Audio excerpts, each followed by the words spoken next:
Welcome to everyone's favourite season, not summer.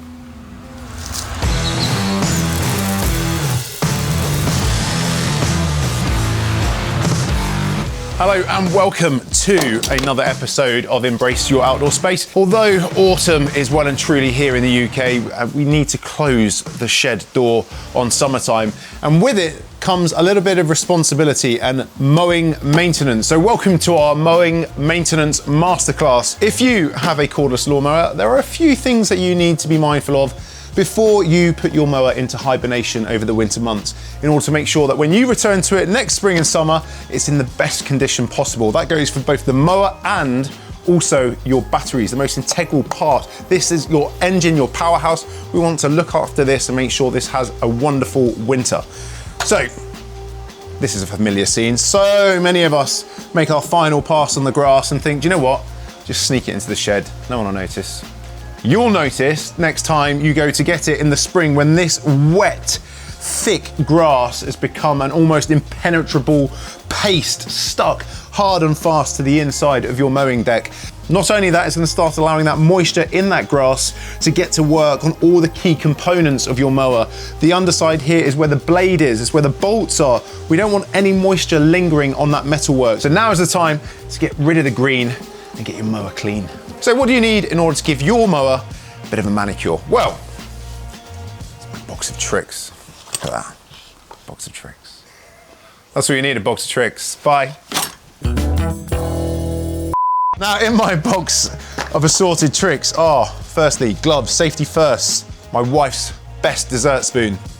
Has to be your best dessert spoon or it just will not work. It could be any spoon. Toilet brush, preferably not the one taken from the toilet, a brand new clean one if you can. I got this from our local pound emporium. In fact, the value was so good, I treated myself to another one. You'll need a set of pliers or grips, and there's a few other bits and pieces in there. Obviously lube is required to keep it clean. And then last but not least, I want to make sure you've got access to a cordless drill as well. Why do I need all that? Firstly, it's gonna be messy, so gloves on first. And the reason we're putting our gloves on is because we never know what damage may have happened to that blade. How many times have you been mowing across the grass and you've heard a dink, or even worse, under your mower deck? Much worse in our case.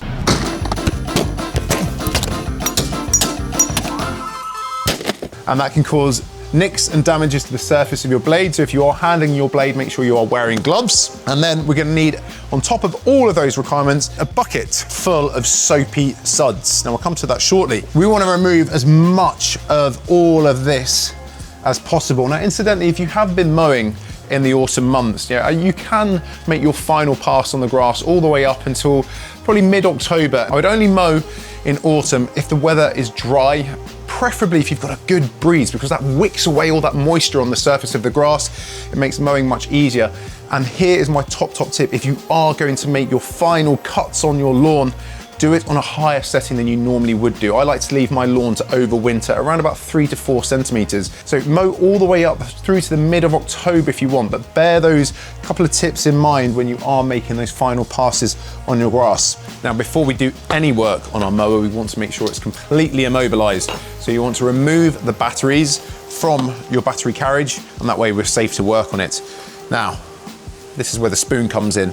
You can scoop around that curved edge of your deck, get right into those recesses and extract all of that buildup. It is essential that you remove it, because if you put your mower away in a condition like this over winter, that grass will stick on and you almost need a jackhammer to break it off come the next year. So once it's off your mowing deck, it's still not clean. You want to get rid of any of these last little bits and pieces, and that's where your toilet brush comes in. And the reason we got this is because Paul's come around to my house and he used my loo earlier, so I have to go and clean it up. I'm sorry.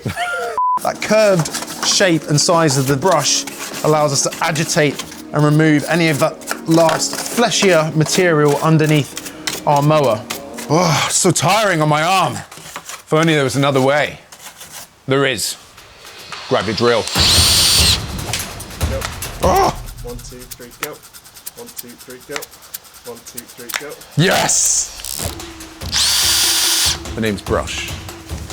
Bog Brush. Now we've got a battery powered brush, we can get it cleaned up double quick time.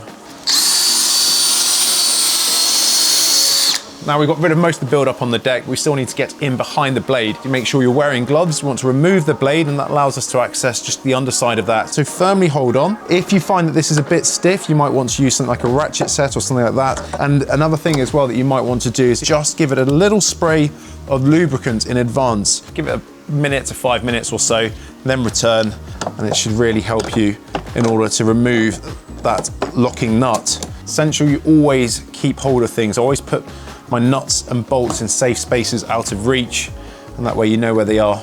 Also worth remembering how to assemble your blade. If there are different components locking the blade in, try and remove them and stack them in the condition they came out. Just makes your life easier. It means you don't have to then start resorting back to checking out the instructions. Let's face it, how many of us read the instructions when we get them? We can remove our blade, but we'll come back to that blade shortly because we've still got some cleaning up to do. And that's where your soap and suds are gonna come in. Woo! Again, use that drill, use that brush. If you haven't got a drill, don't worry about it. Just getting some soap underneath the underside just to loosen up anything that may have dried off throughout the spring and summer months. If you flip the underside of people's lawnmowers, you can count the layers of crusted grass over the course of many seasons of mowings. Incidentally, I'm actually using a very weak solution of hand wash, not washing detergent, as it tends to be less harsh. I also really like the smell. We've pretty much finished on the underside. There's a few little stray bits and pieces here, and we can get rid of those just by using a cloth. And it's essential we do leave it dry. Now there's a way to really speed this up. If you've got a leaf blower, now that is the condition that you need to be putting your mower away in. But if the top side of your mower is looking far from pristine, it's worth making sure that you clean over the surface as well. Now you could use a pressure washer over this area. I wouldn't use a pressure washer on the underside of your mower, but hopefully those previous tips will help you speed up the cleaning process. Now with our mower thoroughly manicured, it's time to turn our attention to the blade and the most important part of your cordless mower, the batteries. Now, when it comes to handling your mower blade, always hold it in the middle. Remember, this is a cutting blade, so safety first and always wear gloves. So just cast your eye over that lead cutting edge and look for any imperfections, divots, dents, chips in that blade. That lead cutting edge is still in pretty good condition, save for a little bit of wearing away. So this one has had a pretty easy life. But if your mower hasn't had an easy life,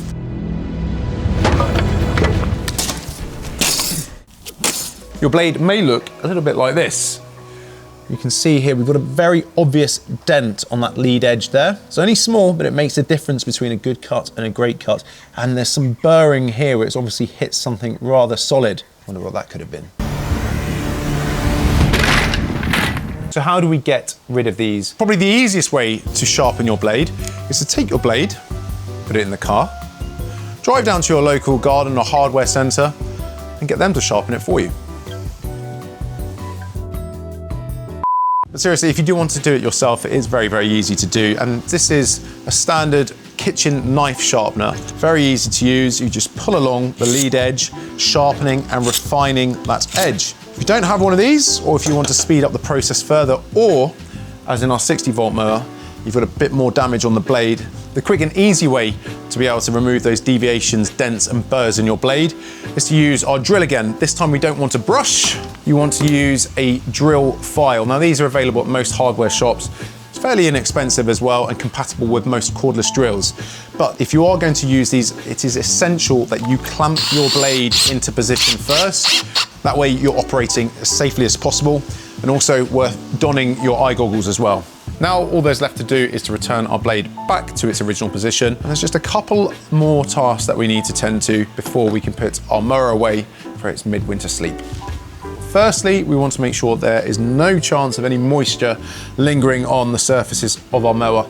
A misting of water repellent lubricant, and just give that a wipe around the surfaces. Again, be careful of the blade. Remember, we've sharpened that blade.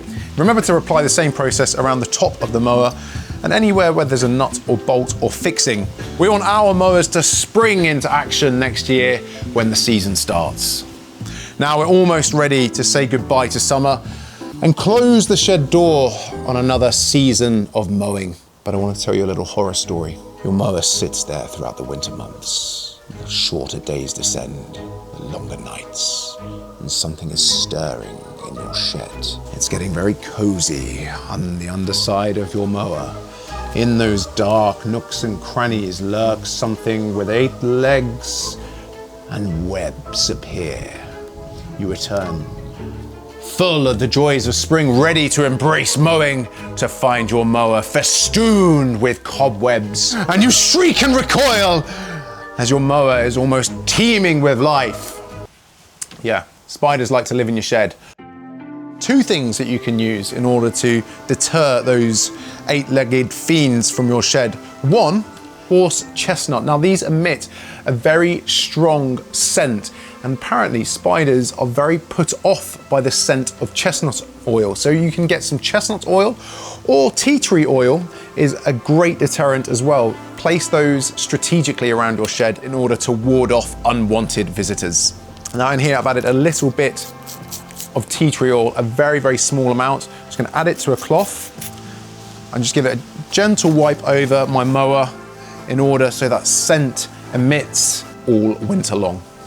Now with our mower happily tucked away and hibernating come the winter months, it's time to turn our attention to the most important part of your lawnmower or any cordless garden machinery. It's the battery, and not only the battery charger. Now we want to show our battery some serious love over those cold winter nights. We don't want to send it out into the garage or into the shed, struggling against those colder nights.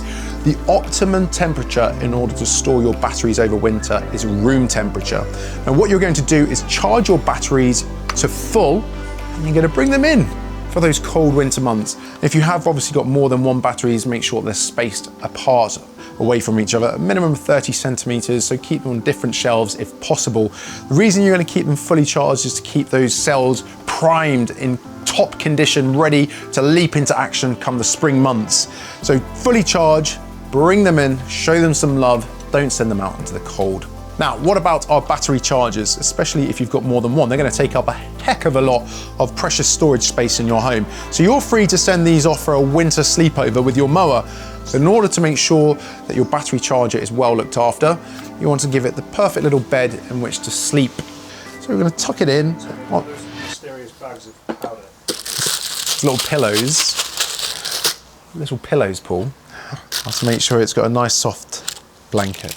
That's a little, no, actually these are bags of rice, but will absorb any moisture that may make its way into the box. Remember, we've got metal contacts on here, so we want to make sure that moisture is absorbed. I'm using a long grain rice. You could use an arborio or a basmati.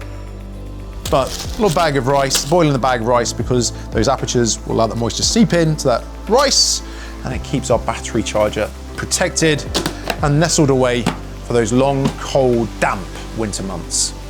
Now with our mower happily tucked away, our charger resting its weary head after a heavy season of mowing, it's time to tuck in our battery and time to end this video. And hopefully our little mower maintenance masterclass has helped you close the shed door on the summer, but don't forget we have an awesome autumn in store, and it's the perfect time of year to get out into the garden and start planning for success next year.